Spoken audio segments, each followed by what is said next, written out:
যুবক, কোন মেয়েকে ইফটিজিং করতে মন চাইলে বেশি করে করিও, সমস্যা নেই। তবে করার আগে এতটুকু মনে রাখিও, তোমারটাও কোনো না কোনো জায়গায় হাইটা যাইতেছে, তোমারটাও মোবাইল ঠিকই ব্যবহার করে, তোমারটারও ফেসবুক আছে। তুমি যখন বিয়া বাড়িতে যাইয়া কাগজের নোট করে নাম্বার নিয়ে আলাও, তোমারটারও নাম্বার কেউ।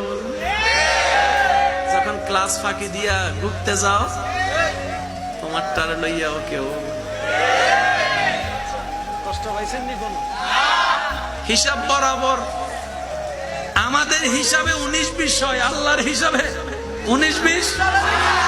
এবার আমার ভাই যারা এখন বর্তমানে অন রিলেশন আছে, তারা মনে মনে চিন্তা করতে চাচ্ছে, তার লগে বিয়ে হয়ে গেলে তো বুঝলাম, যদি তার লগে বিয়ে না হয় তাহলে হিসাব কি হইব?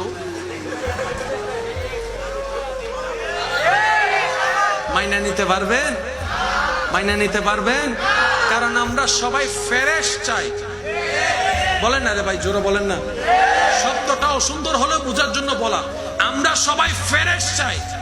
তো একবার দেখতে গিয়ে পছন্দ হয়ে গেলে ফ্রেশ না আনফ্রেশ বোঝার কোনো সুযোগ? এবার বলেন, কে ফ্রেশ কে আনফ্রেশ? মা বাবা জানে, ভাইয়েরা জানে, বোনেরা জানে, খালারা জানে, আল্লাহ জানে, আল্লাহ জানে, আল্লাহ জানে।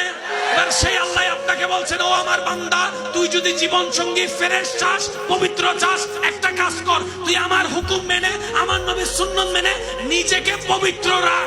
তোরটা যেখানে থাকবে আমি আল্লাহ পবিত্র রাখার ব্যবস্থা করে দেব।